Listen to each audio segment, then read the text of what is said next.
Halo sahabat-sahabat Katolik semuanya, apa kabar? Selamat hari Minggu sebelumnya. Terima kasih karena kalian tetap mau stay menonton setiap tutorial yang saya berikan. Pada kesempatan ini, masih dengan tutorial yang sama, saya akan membawakan renung. Dan dengan hari ini kita ambil dari Injil Lukas.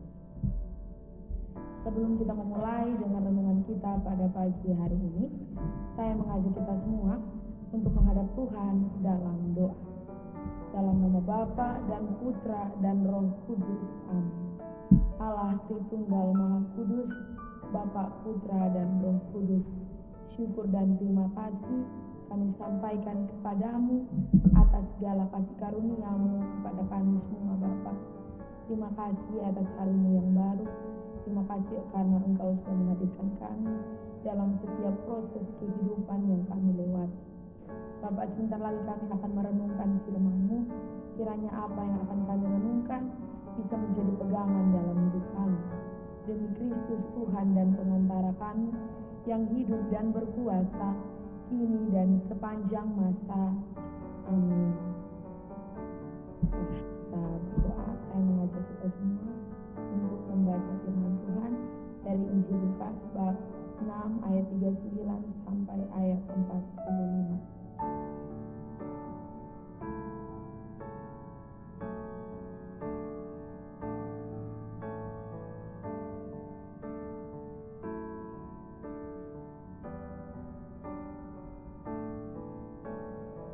Jangan menghakimi.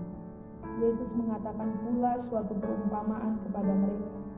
Dapatkah orang buta menuntun orang buta? Bukankah keduanya akan jatuh ke dalam lubang? Seorang murid tidak lebih daripada gurunya, tetapi barang siapa yang telah tamat pelajarannya akan sama dengan gurunya. Mengapakah engkau melihat selumbar dalam mata saudaramu, sedangkan balok di dalam matamu sendiri tidak engkau ketahui? Bagaimanakah engkau dapat berkata kepada saudaramu, saudara, biarlah aku mengeluarkan selumbar yang ada di dalam matamu, padahal balok yang di dalam matamu tidak engkau lihat? Hai orang munafik, keluarkanlah dahulu balok dari matamu, maka engkau akan melihat dengan jelas untuk mengeluarkan selumbar itu dari saudaramu. Karena tidak ada pohon yang baik yang menghasilkan buah yang tidak baik, dan juga tidak ada pohon yang tidak baik yang menghasilkan buah yang baik. Sebab setiap pohon dikenal pada buahnya.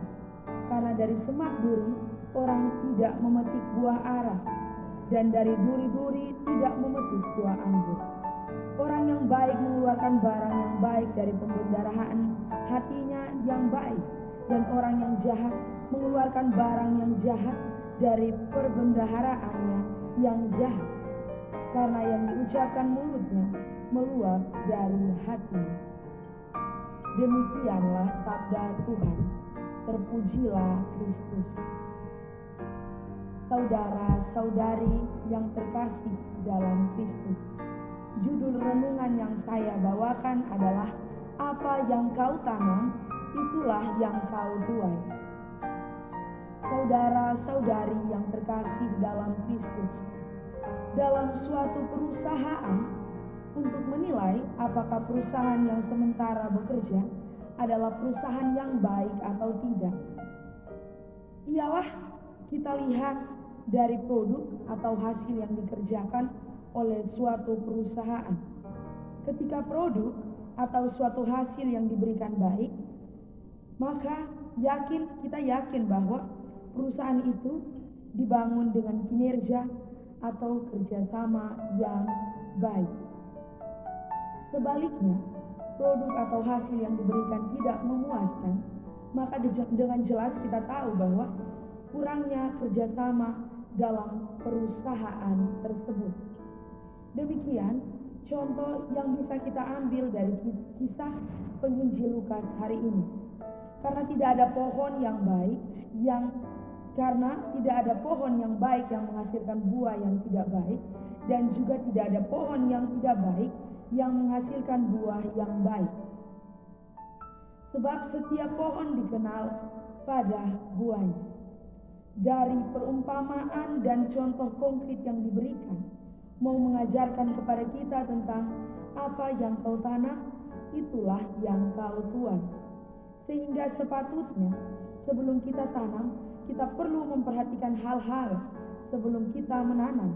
Karena yang dituai adalah hasil yang didapat dari proses menanam. Saudara-saudariku sekalian, untuk itu kita diingatkan agar kita mampu menanamkan sesuatu yang baik, sehingga kita tuai dari proses yang ada pun dengan baik. Kita mendapat hasil yang baik pula. Demikian dalam proses yang ada berlaku seadanya, tidak terlalu peduli dengan proses yang ada, maka kita akan menuai pun seadanya saja. Singkatnya bahwa apa yang kau tuai itulah dari hasil yang selama ini kau lakukan. Jadi berproseslah dengan baik sehingga hasilnya tidak mengecewakan engkau. Semoga setelah kita merenungkan firman Tuhan, saya mengajak kita untuk menutup renungan kita dengan doa. Allah Tritunggal Maha Kudus, Bapa, Putra, dan Roh Kudus, terima kasih karena Engkau telah mendampingi kami, sehingga pada kesempatan ini Bapa, kami masih bisa merenungkan firman-Mu. Hadirlah selalu dengan kami, agar kami selalu berlaku jujur dan benar di depan-Mu. Demi Kristus Tuhan dan pengantara kami, kini dan sepanjang masa. Amin. Dalam nama Bapa dan Putra dan Roh Kudus. Amin. Sampai jumpa sahabat-sahabat Katolik.